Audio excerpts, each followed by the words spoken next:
시청자 여러분 안녕하십니까? 국내외 주요 소식 전해드리는 모두의 증시 고유림입니다. 첫 번째 뉴스입니다. 미 국방부가 한국을 포함한 아시아 동맹국들에게도 GDP의 5% 수준으로 국방비를 지출하라는 새로운 기준을 제시했습니다. 19일 미국 국방부의 션 파넬 대변인은 피트 헤그세스 국방장관이 상원 군사위원회 청문회와 아시아 안보 대화에서 유럽 동맹들이 설정한 국방비 지출 기준을 아시아 동맹국에도 적용할 것이라며 그 기준을 GDP의 5%를 국방비로 지출하라고 하는 것이라고 밝혔습니다. 이 같은 발언은 피트 헤그세스 국방장관이 상원 청문회와 아시아 안보대화 샹그릴라 대화에서 제시한 입장을 재확인한 것입니다. 국방부 당국자는 통화에서 한국도 이 새로운 기준의 적용 대상임을 분명했습니다. 한국은 지난해 GDP의 2.8% 수준인 약 66조 원을 국방에 지출했습니다. 이를 5%까지 늘릴 경우 120조 원이 넘는 국방 예산을 편성해야 할 수 있습니다. 파넬 대변인은 중국의 군사력 증강과 북한의 위협을 고려할 때 아시아 태평양 동맹국들도 유럽 수준의 방위비 지출에 맞춰야 한다고 강조했습니다. 또한 그는 이런 균형 있고 공정한 비용 부담이 미국 국민의 이익에 부합하며 이것이 바로 트럼프 대통령의 상식적인 접근이라고 말했습니다. 이번 발표는 아시아 동맹국들이 경제적으로 부담을 덜고 글로벌 안보에 기여하는 방향으로 가야 한다는 미국의 요구가 반영된 것으로 한국을 비롯한 아시아 국가들의 국방비 지출에 큰 영향을 미칠 것으로 보입니다. 향후 한국이 어떻게 대응할지 주목됩니다.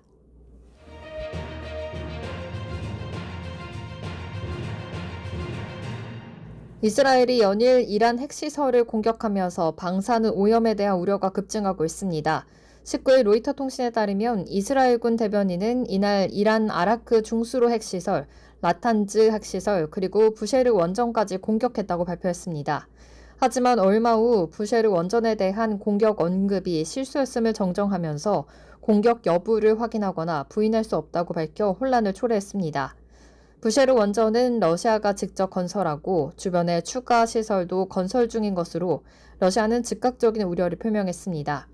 러시아 국영 원전 기업 로사톰의 알렉세이 리아체프 사장은 부쉐르 원전이 공격을 받으면 체르노빌과 비견될 재앙이 발생할 수 있다고 경고했습니다. 마리아 외무부 대변인은 이스라엘에 대한 성명을 발표하면서 이스라엘은 이란 핵시설에 대한 공격을 즉각 중단해야 된다고 촉구했습니다. 또한 미국의 군사 개입이 예상된다면 분쟁의 범위가 확대될 수 있다며 경고의 목소리를 냈습니다. 걸프 지역에서 위치한 부쉐르 원전은 이란의 수도 테헤란보다 오만, 바레인, 카타르, 사우디아라비아, UAE 등 친미 아랍 국가들과 지리적으로 더 가까워 이들 국가에서도 방사능 오염에 대한 불안이 커지고 있습니다. CNN 보도에 따르면 오만에서는 부쉐르 원전 폭격 가능성에 대해서 대비하면서 주민들이 소셜미디어에서 대처법을 공유하고 있으며 핵사고 발생 시 실내 대피하고 모든 문과 상문을 봉쇄하는 등의 방법이 제시되고 있습니다. 또한 이 지역에서 식수와 생활용수로 사용되는 바닷물이 방사능에 오염될 수 있다는 우려가 커지고 있습니다. 카타르 총리는 부쉐르 원전이 폭발할 경우 3일 이내에 식수가 고갈될 것이라고 경고했으며 이는 카타르뿐만 아니라 인근 국가들에게도 심각한 영향을 미칠 수 있다고 강조했습니다.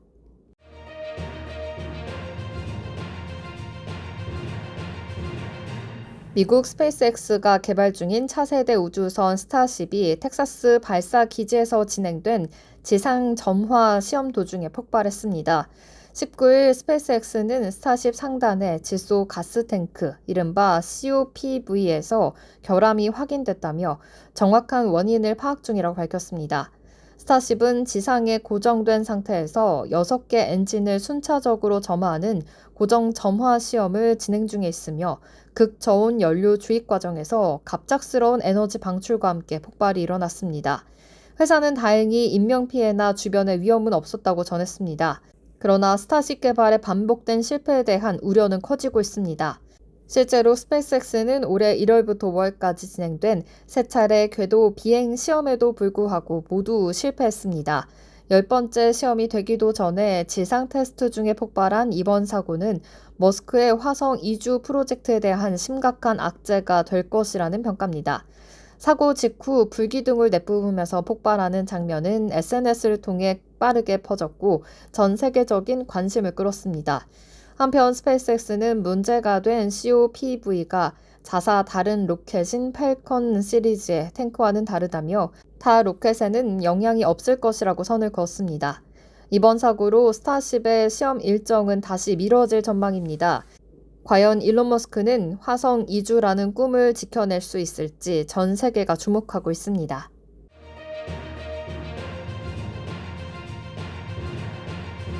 중동 정세가 또다시 요동치고 있습니다. 19일 미국 백악관은 트럼프 대통령이 이란에 대한 직접 군사 개입 여부를 앞으로 2주 안에 결정할 예정이라고 밝혔습니다. 캐롤라인 레빗 백악관 대변인은 트럼프 대통령은 이란과의 협상 가능성을 열어두고 있지만 상황에 따라서 군사적 옵션도 배제하지 않고 있다고 말했습니다. 트럼프 대통령은 이란과의 협상 가능성이 상당하다고 평가하면서 2주라는 결정의 시한을 설정한 셈입니다. 일각에서는 이 시한이 이란에게 핵 포기의 결단을 요구하는 마지막 메시지라는 해석이 나오고 있습니다. 앞서 미국 언론들은 트럼프 대통령이 이미 이란 공격 계획을 승인했다가 이란의 대응을 지켜보기 위해서 보류 중이라고 전했습니다. 현재 이스라엘은 이란의 핵시설을 정밀 타격하고 있으며 트럼프는 이에 대해서 전폭적인 지지를 보내고 있지만 동시에 미군의 중동 장기 개입에 대한 우려도 감안하고 있는 것으로 보입니다. 전문가들은 향후 2주 동안 전황이 급변할 경우 트럼프가 조기 결단에 나설 가능성도 배제할 수 없다고 경고하고 있습니다. 이란은 아직 공개적인 협상 테이블에는 나서지 않았지만 물밑에서는 미국과의 협상 재개를 저울질하고 있다는 정황이 포착되고 있습니다. 트럼프 대통령이 선택한 2주의 유예 시간이 중동 평화로 이어질지 아니면 또 하나의 전쟁의 불씨가 될지 전 세계가 긴장에 주목하고 있습니다.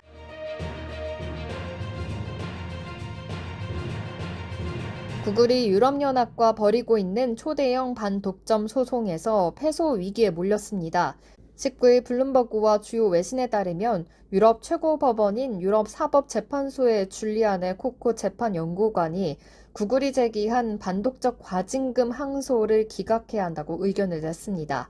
문제가 된 과징금은 2018년 EU 집행위원회가 부과한 약 43억 유로 규모로 이는 EU 역사상 가장 높은 반독점 과징금이기도 합니다. EU는 구글이 안드로이드 운영체제를 무기로 스마트폰 제조업체들에게 구글 앱을 강제 설치하게 경쟁을 제한하고 소비자 선택권을 침해했다고 판단했습니다. 실제로 제조사가 구글 플레이 스토어를 사용하려면 크롬과 구글 검색, 지도 등 특정 앱을 의무적으로 설치했던 구조가 됐습니다. 코콧 연구관은 구글은 안드로이드 생태계 내에서 지배적인 지위를 남용했고 이를 통해서 자사 검색 서비스와 사용자 데이터를 강화할 수 있었다고 지적했습니다. 비록 재판연구관의 의견은 법적 구속력은 없지만 유럽 사법재판소는 통상 이 의견에 따라서 최종 판결을 내리는 경우가 많기 때문에 이번 권고는 사실상 구글의 불리한 분위기를 형성했다는 평가입니다. 앞서 구글은 EU 일반 법원의 판결에도 패했고 과징금 액수만 소폭 감액된 41억 유로 수준으로 유지된 바가 있습니다. 구글은 이번 권고에 대해서 실망스럽다고 밝혔고 이 결정이 투자 위축과 사용자 피해로 이어질 수 있다고 반발하고 있습니다. 이번 판결은 안드로이드의 사업 모델 전체에 영향을 미칠 수 있다는 점에서 단순한 과징금 이상의 파장을 예고하고 있습니다.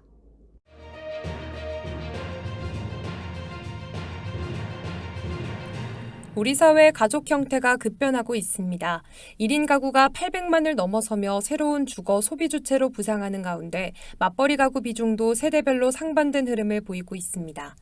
통계청이 발표한 2024년 가계 동향 조사에 따르면 지난해 10월 기준 국내 배우자가 있는 전체 가구는 약 1,267만 3천 가구였습니다. 이 가운데 맞벌이 가구는 608만 6천 가구로 전체 48%를 차지했습니다. 이는 전년 대비 2만 9천 가구 줄고 비중도 0.2%포인트 낮아진 수치입니다. 하지만 연령대별로 보면 흐름이 다릅니다. 30대 맞벌이 비중은 61.5%로 전년 대비 2.6%포인트 상승했고 40대 역시 59.2%로 1.3%포인트 높아졌습니다. 이는 자녀 교육비, 주택담보 상환 등 경제적 부담이 집중되는 시기라는 점에서 생활비를 함께 책임지는 구조가 더욱 확대되고 있는 것으로 해석됩니다. 한편 1인 가구는 사상 처음으로 800만 가구를 돌파했습니다. 총 800만 3천 가구로 전년 대비 61만 6천 가구가 늘어났으며 이 중 63.7%인 510만 가구가 취업 중인 경제활동형 1인 가구로 집계됐습니다. 이는 청년 독립, 중년 1인 생계, 노년 단독 생활 증가가 복합적으로 맞물린 결과로 주거정책, 복지제도, 소비 트렌드 등 전반적인 정책 설계와 시장 전략 변화가 요구되고 있습니다. 1인 가구의 급증과 맞벌이 구조의 세대별 변화는 우리 사회의 삶의 방식이 더 이상 전통적인 틀로는 설명되지 않는다는 점을 보여줍니다. 이제는 세대별 맞춤형 접근과 데이터 기반 정책 대응이 어느 때보다 중요해지고 있습니다.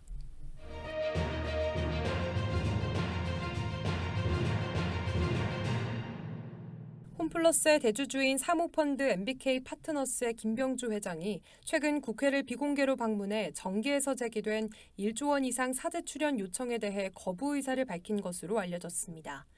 김 회장은 지난 13일 국회 정무위원회 소속 일부 의원들과의 면담에서 홈플러스의 경영 정상화를 위해 2조 5천억 원 규모의 MBK 보유 지분을 전량 무상 소각하겠다는 뜻을 전달했습니다. 이는 인수자 유치를 위한 실질적인 양보로 평가되는데요. 하지만 여당과 야당 일부 의원들은 무상 소각만으로는 부족하다며 사모펀드로서의 책임을 다하려면 추가 사재 출연이 필요하다는 입장을 견지하고 있습니다. 일각에서는 최소 1조 원 이상의 현금 투입을 요구하고 있으며 이에 따라 논쟁이 가열될 조짐입니다.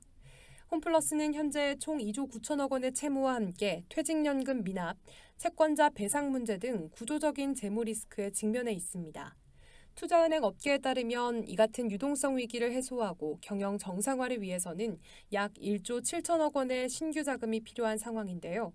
김 회장은 인수자가 나타나지 않을 경우 홈플러스를 청산하지 않고 채권자들과 협의해 자체 회생 절차를 추진하겠다는 방침도 함께 전했습니다. 시장에서는 이번 사태를 두고 사모펀드의 사회적 책임과 사적 이해의 충돌이라는 시각이 공존하고 있습니다. MBK는 그간 홈플러스를 통해 상당한 배당 수익을 거둔 바 있지만 그만큼 구조조정에 따른 책임도 져야 한다는 비판적인 시각이 존재합니다. 업계 관계자는 MBK가 지분 무상 소각을 제안한 것은 전향적인 조치지만 실제 시장 정상화를 위해서는 현금 유입이 필수적이라는 점에서 갈등이 불가피하다고 지적했습니다. 홈플러스의 향후 인수전 전개 양상과 정부 국회의 입장이 국내 사모펀드의 구조조정 모델에 중대한 선례가 될 수 있다는 점에서 투자자들의 관심이 집중되고 있습니다.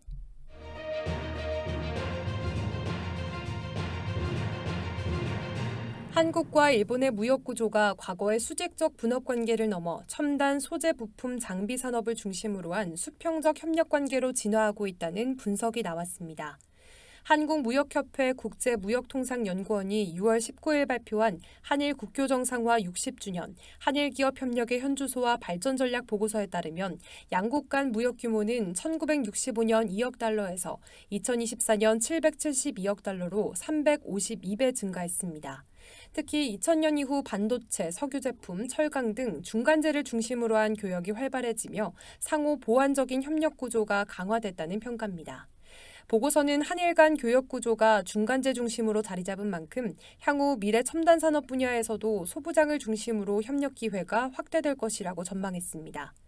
무역협회가 대일 수출 실적이 있는 국내 기업 234개사와 한국 내 일본 기업 49개사를 대상으로 진행한 설문조사 결과에 따르면 국내 기업의 47.4%, 일본 기업의 59.2%가 소부장 공급망 협력 지원을 최우선 과제로 꼽았습니다. 특히 모빌리티, 차세대 반도체, 바이오, 핵심 광물 에너지 분야는 협력 유망 산업으로 부상했습니다. 보고서는 이 가운데 모빌리티 분야에서는 통합 교통 데이터와 결제 시스템을 기반으로 한 마스 기술 공동 개발이 가능하다고 제안했습니다. 한국의 빅데이터 활용 역량과 일본의 교통 인프라 운영 경험이 결합되면 상당한 시너지 효과가 기대된다는 분석입니다. 차세대 반도체 부문에서는 설계부터 제조, 디자인 솔루션 파트너까지 이어지는 밸류체인 전반에 걸친 협력 필요성이 제기됐습니다. 한일 공동 R&D 플랫폼을 구축해 기술 자립과 글로벌 경쟁력을 동시에 달성해야 한다는 전략인데요. 바이오 분야에서는 연구, 임상, 상용화를 아우르는 전주기 협력 체계와 함께 상호 인증 협정을 통한 제도적 기반이 마련이 필요하다는 의견이 나왔습니다. 또 핵심 광물과 에너지 부문에서는 양국 모두 자원 의존도가 높은 만큼 제3국 공동개발 및 공급망 다변화를 통한 리스크 완화 전략이 제시됐습니다.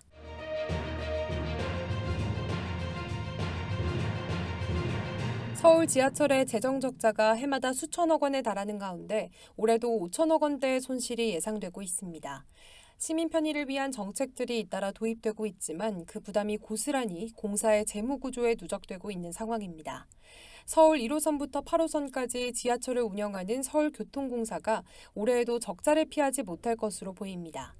서울시의회 이경숙 의원은 2024년 한 해 동안 공사의 운수 수입 손실 규모가 약 5,328억 원에 달할 것이라고 밝혔습니다. 적자의 주된 원인은 무임승차인데요. 1분기 기준 무임 이용 인원은 6,648만 명, 손실 금액만 999억 원에 이릅니다. 연간으로 환산하면 약 2억 7천만 명 이상이 무료로 지하철을 이용하는 셈이며 이에 따른 손실액은 4,385억 원, 전체 적자의 80% 이상을 차지합니다. 또 다른 재정 부담 요인은 기후동행 카드입니다. 지하철 무제한 이용이 가능한 이 제도는 서울시와 교통공사가 손실을 절반씩 부담하지만 연간 예상 손실 규모는 1,308억 원에 이릅니다. 특히 카드 가입자가 늘면서 월별 손실도 가파르게 증가하고 있는 실정입니다. 15분 재승차 제도도 적자 요인 중 하나인데요. 지하철을 이용한 승객이 개찰구 밖으로 나갔다가 15분 내 다시 승차하면 기본 요금을 면제받고 환승으로 처리됩니다. 이 제도를 이용한 승객은 약 연간 2천만 명, 손실액은 289억 원으로 추산됩니다.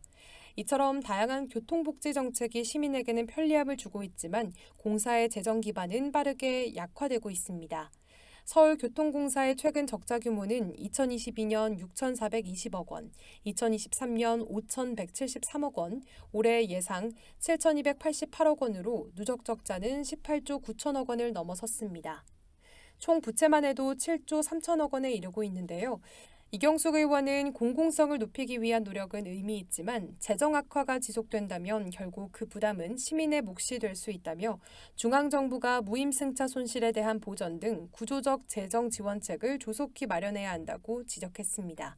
교통의 공공성과 재정 건전성, 이 두 과제를 어떻게 균형 있게 풀어갈지가 서울시와 중앙정부의 과제로 떠오르고 있습니다.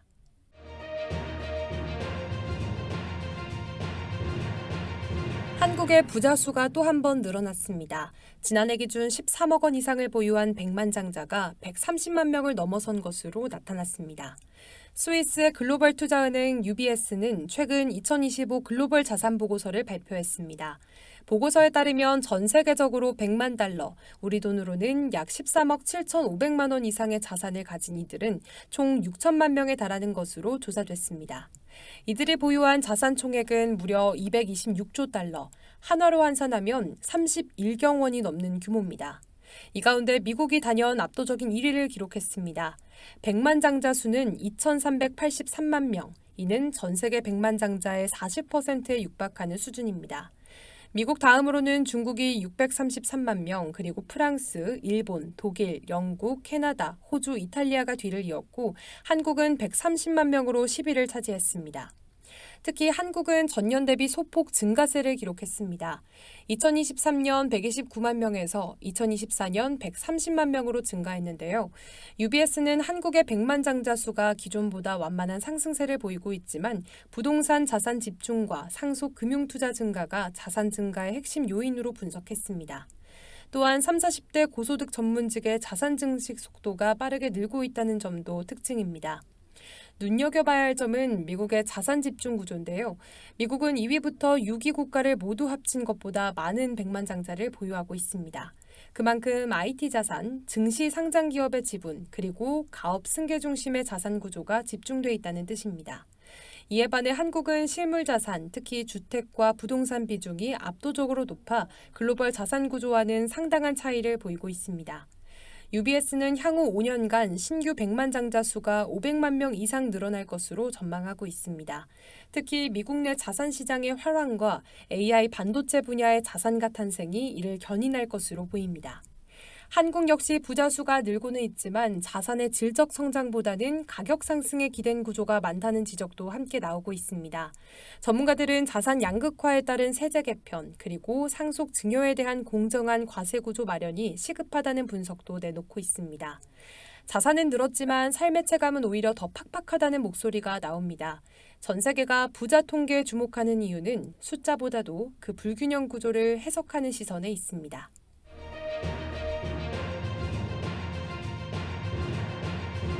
(19일) 암호화폐 전문 매체 코인게이프에 따르면 업홀드가 XRP 레저상에 USD 코인을 정식으로 통합했다고 발표했습니다. 이를 통해 사용자들은 업홀드 계정과 외부 XRPL 지갑 간의 USDC를 빠르고 저렴하게 전송할 수 있게 됐습니다.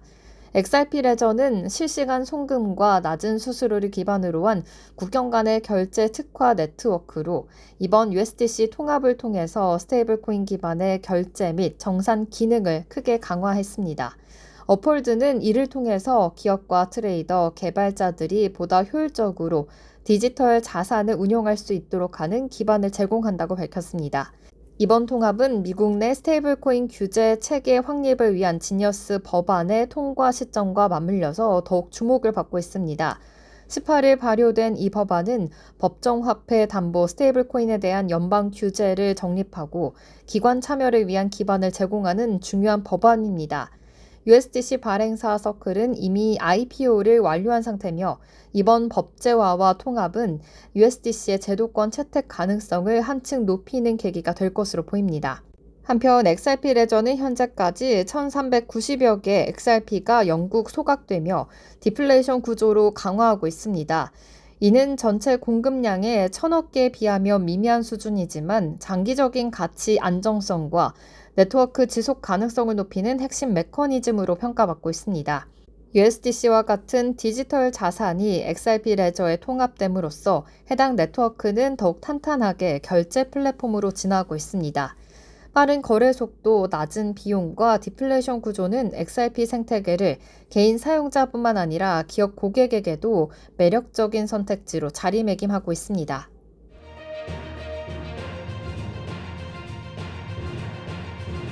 XRP 시장에서 이례적인 청산 불균형이 발생하면서 투자자들의 과도한 낙관이 경고를 받고 있습니다. 19일 암호화폐 전문 매체 유투데이에 따르면 최근 XRP 시장에서 8,466%에 달하는 롱숏 청산 비율 격차가 12시간 동안 급등하면서 이례적인 청산 불균형이 발생했습니다. XRP의 가격이 거의 변동하지 않았음에도 불구하고 롱 포지션에만 $50만 이상이 청산된 것으로 나타났습니다. 코인글래스의 데이터를 기반으로 한 이번 청산 급등은 XRP에 12시간 동안 총 $51만 4,600 규모의 청산이 발생한 것으로 보고되고 있습니다. 이 중 $50만 8,040는 롱 포지션에서 나왔으며 숏 포지션의 청산 규모는 고작 $6,565에 불과했습니다. 이는 시장에서 가장 불균형적인 청산 구조 중의 하나로 평가되고 있습니다. XRP 가격은 이 기간 동안 단 0.20% 상승한 $2.15417에 마감했습니다. XRP는 $2.14998에서 출발해서 $2.15758까지 소폭 상승했지만 시장은 큰 변동성 없이 제한된 가격 범위 내에서 움직였습니다. 그러나 과도한 레버리지를 활용한 매수 포지션들이 작은 하락에도 청산이 되면서 대규모 청산이 발생한 것입니다. 전체 시장에서도 청산이 이어졌으며 같은 12시간 동안 전 자산 기준으로 해서 $3,640만 규모의 청산이 발생했습니다. 이더리움은 $656만 가장 많은 청산 규모를 기록했으며 비트코인은 $325만 XRP는 청산 방향성에 대해서 극단적인 편향을 보여주면서 주목을 받았습니다. 전문가들은 이런 청산 비율 불균형이 투자자들 사이에서 과도한 낙관이 형성된 신호로 해석하고 있습니다. 이에 따라서 전문가들은 투자자들에게 더 신중한 리스크 관리와 포지션 관리가 필요하다고 강조하고 있습니다.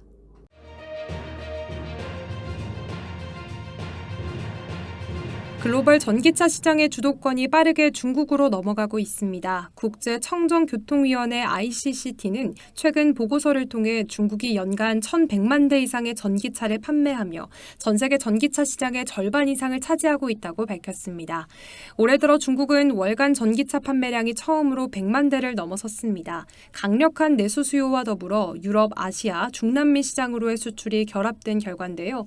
문제는 이러한 중국 중심의 성장 속도가 다른 글로벌 제조사들과의 격차를 심화시키고 있다는 점입니다. 특히 기존 강자들이 전환 속도에서 뒤처지면서 글로벌 경쟁 구도가 급격히 흔들리고 있습니다. ICCT 자료에 따르면 무공해차 분야 상위 5개 기업은 모두 중국 기업이 차지했고 전기차 점유율 상위 6개 중 5개 역시 중국 제조사입니다. 지리자동차와 상하이자동차는 이미 전기차 비중 50%를 넘기며 정부 목표를 1년이나 앞서 달성했습니다. 글로벌 완성차들이 여전히 전환 속도를 조절하고 있는 사이 중국 기업들은 이미 시장 점유율을 확고히 굳히고 있습니다. 2024년 비아디는 테슬라를 제치고 배터리 전기차 글로벌 판매 1위에 올랐습니다. BEV 판매는 전년 대비 25%, BEV와 PHEV를 합한 총 판매량은 47% 급증했습니다. 이제 테슬라조차 중국 기업과의 경쟁에서 주도권을 유지하기 어려운 상황이며 전통 강자들의 입지는 더욱 좁아지고 있습니다. ICCT는 중국 전기차 산업의 성공 요인으로 정책 일관성, 공급망 집중, 내수 기반을 꼽았습니다.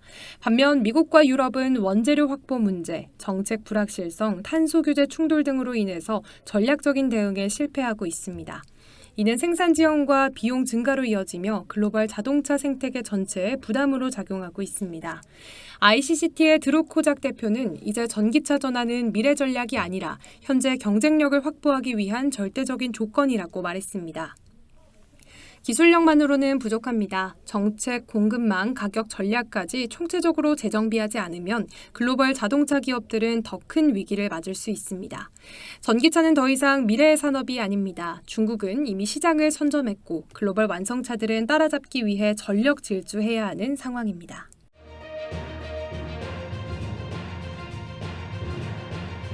(2025년 2분기) 비트코인 채굴 원가가 역사상 처음으로 7만 달러를 돌파할 것으로 보입니다. 비트코인 채굴 전문 리서치 업체 더 마이너 매그에 따르면 채굴 산업의 중위 채산 비용은 올해 1분기 6만 4천 달러에서 약 9.4% 상승해 2분기에는 7만 달러를 초과할 것으로 전망되고 있습니다. 이는 불과 반년 전인 2024년 4분기 당시 5만 2천 달러와 비교하면 가파른 상승세이며 에너지 단가의 급등과 비트코인 네트워크 해시레이트의 지속적인 증가가 동시에 작용한 결과로 해석됩니다. 현재 비트코인 가격은 약 10만 7천 달러 선에서 안정적으로 거래되고 있습니다. 이 덕분에 대부분의 채굴업체들은 당장은 일정 수준의 수익성을 유지하고 있는 상황인데요. 그러나 보고서는 단순 원가 계산 외에 고려돼야 할 변수들을 지적합니다.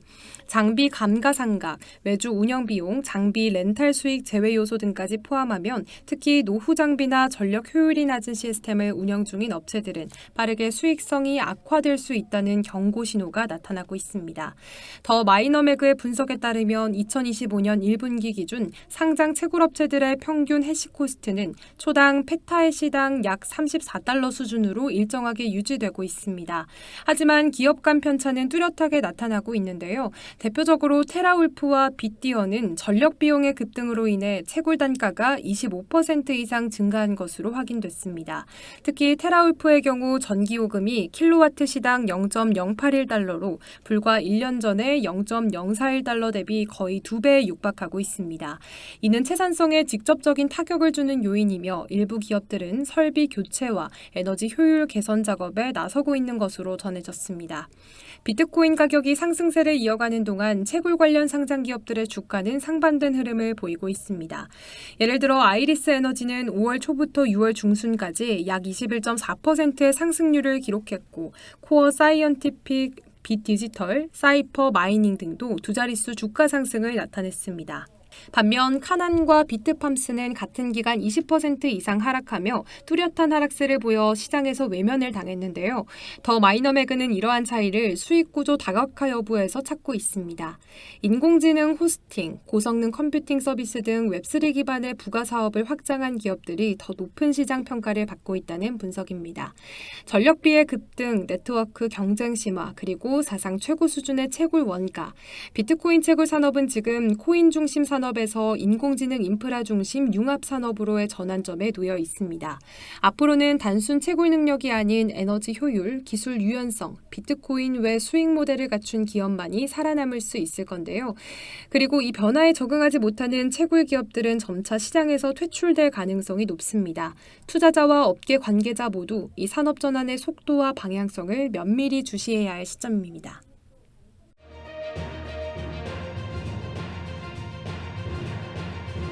삼성전자의 파운드리 사업이 미국의 반도체 설계 자동화 기업 케이던스 디자인 시스템과 협력을 대폭 강화합니다.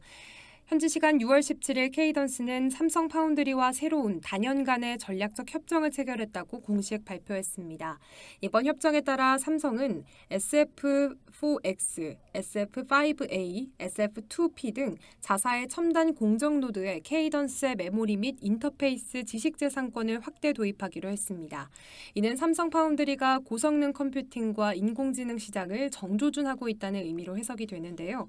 케이던스 측은 삼성의 첨단 공정과 자사의 AI 기반 설계 플랫폼이 결합될 경우 고객사들은 제품 개발 속도를 앞당기고 성능을 극대화할 수 있다고 설명했습니다. 특히 이번 협약은 단순한 IP 공급을 넘어서 칩렛, 서브 시스템, 3D 직접 회로 등 복합 설계 영역에서도 본격적인 협력이 이뤄진다는 점에서 주목이 됩니다. 삼성전자 파운드리 부문 관계자는 케이던스의 디지털 설계 툴 전반이 SF2P 공정 인증을 마쳤으며 이를 통해 하이퍼셀, LED 2.0 등 최신 기술 적용이 가능해졌다고 밝혔습니다. 이어 양사는 아날로그 회로 마이그레이션, 전력 무결성 확보, 열 및 기반 휨 해석 향상 등에도 협업을 강화할 것이라고 덧붙였습니다. 특히 GPU 가속 기술을 기반으로 한 열 해석 및 시뮬레이션 강화는 3D IC 설계 효율을 끌어올리는 핵심 기술로 꼽히고 있습니다. 이는 현재 급성장하고 있는 AI 칩 시장에서 필수적으로 요구되는 요소입니다. 케이던스와 삼성의 이번 파트너십 확장은 글로벌 파운드리 시장의 경쟁 판도를 흔드는 중요한 시그널로 평가받습니다. TSMC가 시장을 주도하는 가운데 삼성은 케이던스라는 강력한 설계 파트너를 확보함으로써 설계, 제조, 패키징 전 과정을 아우르는 생태계 구축에 속도를 내고 있는 것으로 풀이됩니다. 삼성은 향후 미국과 유럽 고객 확보에 집중을 하고 있으며 케이던스와의 협력은 글로벌 고객사 유치를 위한 중요한 기술적 기반이 될 것으로 보입니다. 이번 발표를 계기로 삼성이 파운드리 경쟁에서 기술뿐만 아니라 설계 역량까지 강화한 입지를 보여준 것이라는 해석이 나옵니다. AI 반도체 시장이 폭발적으로 성장하는 가운데 설계와 생산의 경계를 허무는 전략적 동맹이 향후 업계 지형도를 어떻게 바꿀지 귀추가 주목됩니다.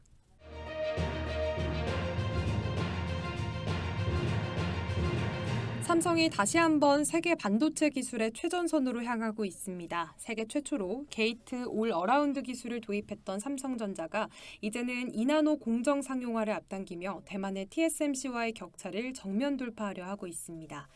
2022년 삼성전자는 3나노 공정의 세계 최초로 GAA 기술을 도입해서 업계의 주목을 받았습니다. 그 게이트 올 어라운드 기술이 이제는 2나노 시대의 핵심이 되고 있는데요. 삼성은 오는 2025년 하반기 자체 2나노 공정 상용화를 목표로 생산 준비에 박차를 가하고 있습니다. 이는 TSMC의 2나노 양산 시점과 사실상 동일한 시기로 양사 간 기술 격차가 빠르게 좁혀지고 있음을 의미합니다. 대만 보도에 따르면 TSMC의 2나노 공정 수율은 현재 약 60에서 70% 수준으로 안정화 단계에 접어들었습니다. 하지만 삼성 역시 이미 GAA 기반 공정에서의 생산 경험을 바탕으로 수율 최적화에 유리한 입장이라는 분석이 나옵니다.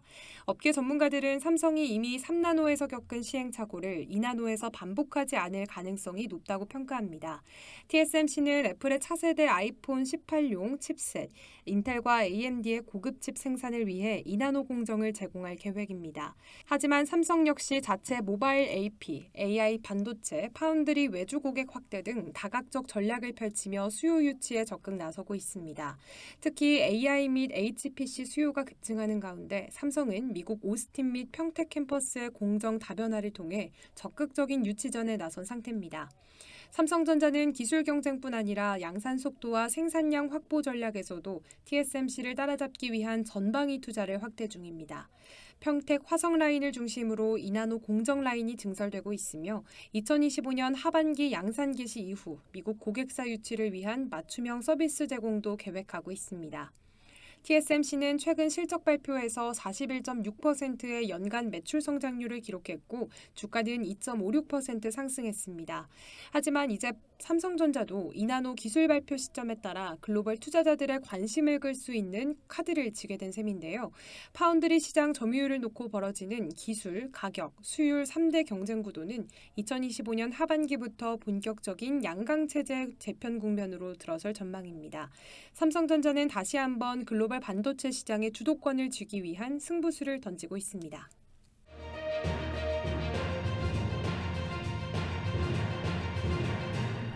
SK하이닉스 내부에서 터져나온 사내 불만이 결국 성과급 제도 개편 논의로 이어졌습니다. 지난해 역대 최대 실적을 올리고도 성과급 지급 기준이 불투명하다는 목소리가 커지면서 노사 간 갈등이 수면 위로 떠올랐고 회사는 제도 전면 재정비에 착수했습니다.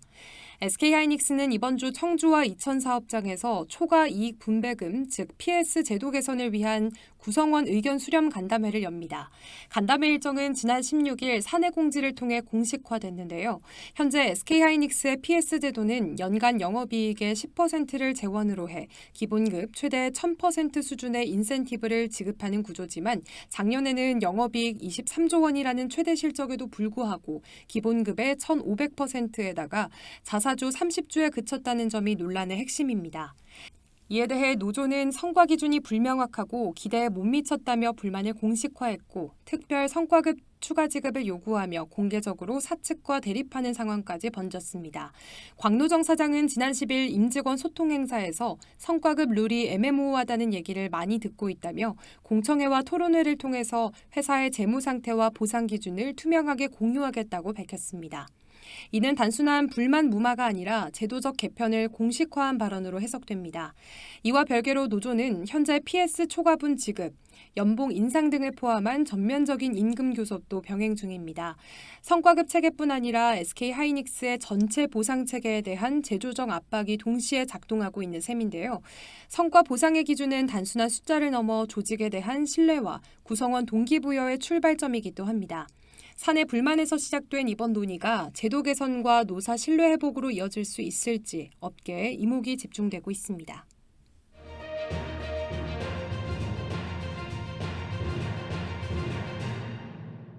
삼성전자가 반도체 전쟁의 전면에서 HBM 정면 돌파 전략을 가동합니다. 글로벌 공급망 불안과 미국발 고율 관세 리스크 속에서 삼성은 오늘부터 사흘간 전 세계 경영진이 참여하는 글로벌 전략회의를 열고 반도체 사업 부문의 전면 재정비에 착수했습니다. 삼성은 최근 글로벌 HBM 시장에서 SK하이닉스에 밀리며 점유율 하락이라는 뼈아픈 평가를 받고 있습니다. 특히 엔비디아가 AI 서버용 차세대 GPU에 탑재할 메모리로 삼성 대신 하이닉스를 선택한 정황이 업계에서 계속 제기되면서 삼성 안팎의 위기감이 고조된 상황입니다. 이런 가운데 삼성전자 DS 부문은 전략회의를 통해 HBM3 제품군의 수율 안정화와 고객 인증 시점 단축을 핵심 과제로 설정한 것으로 알려졌습니다. 시장 조사업체 옴디아에 따르면 2024년 1분기 기준 글로벌 HBM 시장 점유율은 SK하이닉스가 53%로 1위, 삼성전자는 38%에 그쳤습니다. 특히 엔비디아와 AMD 등 주요 AI 칩 업체들이 하이닉스의 HBM3를 우선순위를 두고 있는 것으로 파악되면서 삼성은 기술력은 물론 공급 안정망에서 이런 치명적인 신뢰도 타격을 입고 있는 상태입니다. 삼성전자는 최근 HBM 공정 전반에 대한 재점검을 지시했고 이번 전략회의에서는 TSV 기술 고도화, 적층 수율 개선, 패키징 설계 최적화 등 제품 수율과 발열 제어 이슈를 한꺼번에 해결하기 위한 실행안이 집중 논의됐습니다. 한편 고대역폭 메모리는 단순한 메모리를 넘어 AI 연산 속도와 처리 효율을 결정짓는 핵심 부품으로 떠오르고 있습니다. 엔비디아, AMD, 인텔, 테슬라, 구글, 메타 등 모두 자사 AI 연산 시스템의 HBM 채택을 확대하고 있으며 시장 조사 업체 트렌드포스는 2024년 AI 서버용 HBM 수요가 전년 대비 200% 이상 폭증할 것으로 내다봤습니다. 이재용 회장 역시 최근 대통령 주재 경제인 간담회에서 AI와 반도체, 바이오에 전사적 투자를 집중하고 있다며 삼성의 AI 메모리 경쟁력 회복 의지를 재확인했습니다.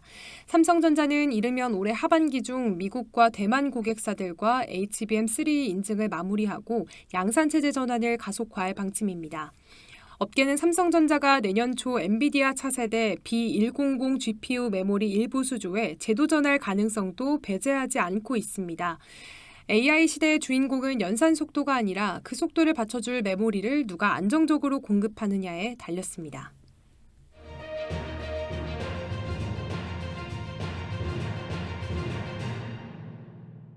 원자력 산업의 부활이 현실이 되고 있습니다. 두산 에너빌리티가 코스피 시가총액 9위에 오르며 기아차를 제쳤습니다. 글로벌 원전 투자가 본격화되는 가운데 이 종목의 질주는 아직 끝나지 않았다는 전망이 나옵니다. 최근 두산에너빌리티는 시가총액이 약 39조 7,148억 원으로 10위였던 기아를 넘어 코스피 9위에 안착했습니다. 지난 16일 전날에는 38조 원대 시총으로 17년 만에 시총 10위권에 재진입했고 올해 초와 비교하면 주가는 무려 250% 넘게 급등한 상황입니다. 이 같은 폭발적 상승의 배경에는 전 세계적으로 재부상 중인 원자력 르네상스가 자리하고 있습니다.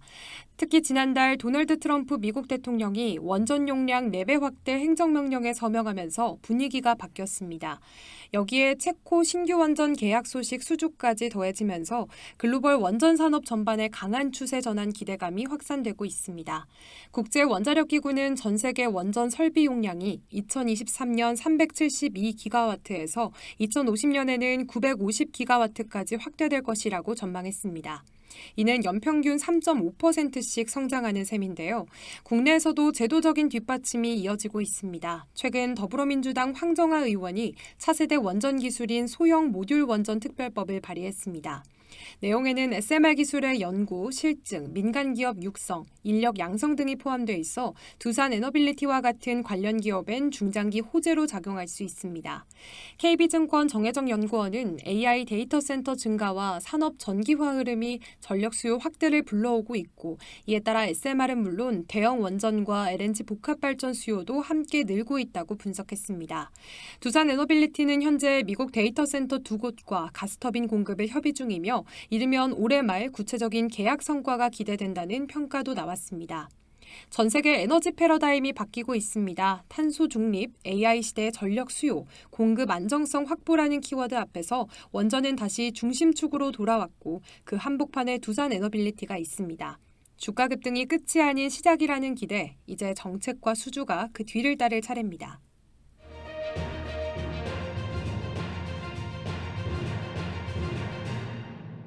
아마존의 앤디 제시 최고 경영자가 인공지능 도입에 따른 향후 인력 감축 가능성에 대해서 언급했습니다.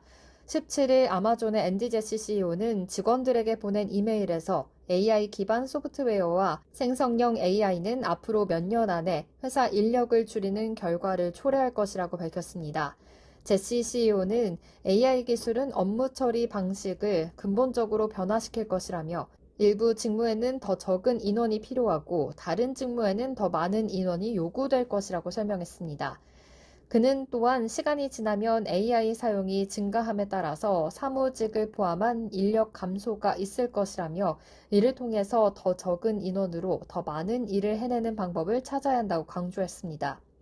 이러한 발표는 AI 기술이 인간의 일자리를 대체하게 될 것이라는 우려를 반영하고 있으며 이를 받아들이고 AI 도구를 활용하려는 방향으로 회사 정책이 전개될 것임을 시사하고 있습니다.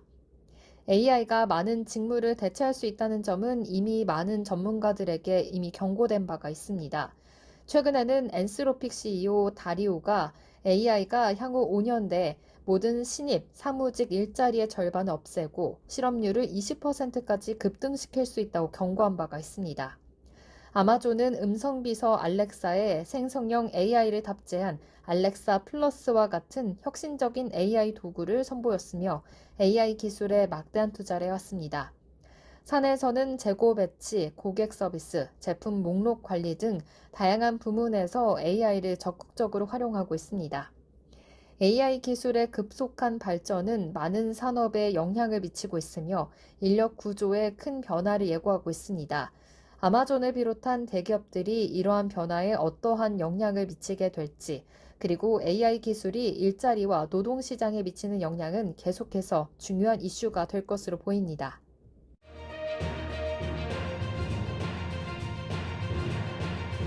파이코인이 역사상 최대 규모로 추정되는 매집이 확인되며 시장과 커뮤니티에 파장을 일으키고 있습니다. 18일 크립토타임즈에 따르면 한 주요 투자자가 지난 3개월간 2억 9천만 파이코인을 매입한 것으로 확인됐습니다. 이 규모는 현 시세 기준으로 약 1억 5천만 달러에 달하는 수치입니다. 첫 거래는 올해 3월 6일, 가장 최근 거래는 22시간 전인 200만 파이 추가 매입이었습니다. 특히 눈길을 끄는 점은 이 매집이 중앙화 거래소를 통해서 진행됐다는 사실입니다.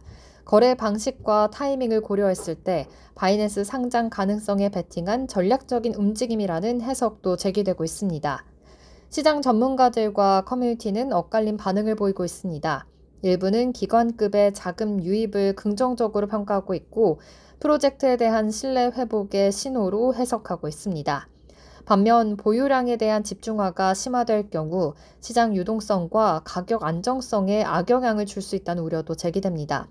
현재 파이코인은 0.54달러에 거래되고 있으며 총 시가총액은 약 40억 달러, 1억 달러 이상의 거래량을 기록 중입니다. 다만 유통 물량은 75억 개 미만, 총 공급량은 10억 개 이상으로 락업 물량이 상당합니다. 한편 파이는 출시 이후 최고가인 2.98달러 대비 약 68% 하락한 상태로 투자 심리는 위축된 상태입니다. 하지만 이번 대규모 매집이 하락 추세 속에서 역발상 투자의 대표적인 사례가 될 수 있다는 분석도 나오고 있습니다. 투자자의 정체는 아직까지 공개되지 않았지만 파이 네트워크를 둘러싼 기대와 경계심 모두가 고조되고 있습니다.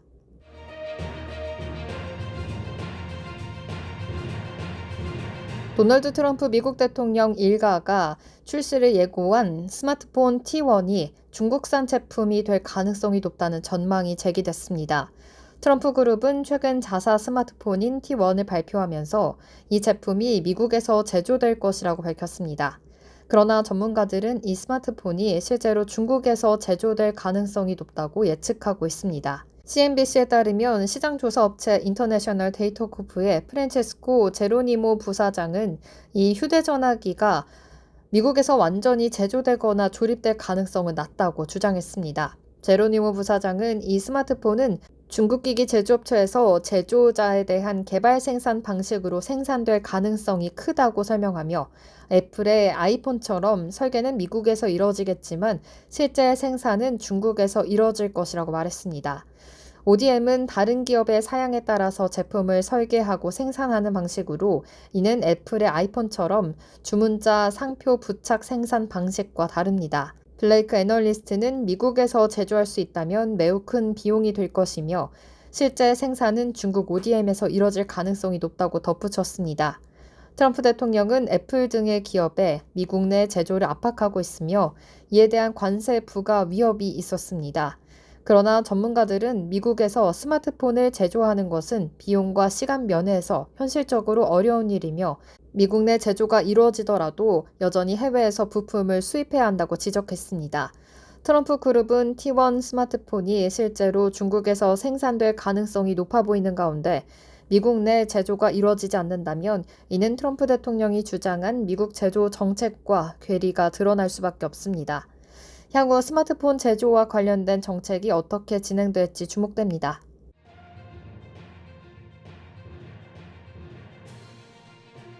이상으로 모두의 증시 마칩니다. 본 방송에서 제공해드리는 정보는 투자 판단에 대한 조언일 뿐 해당 자산의 가치와 상승을 보장하지 않습니다. 시청해주신 여러분 고맙습니다.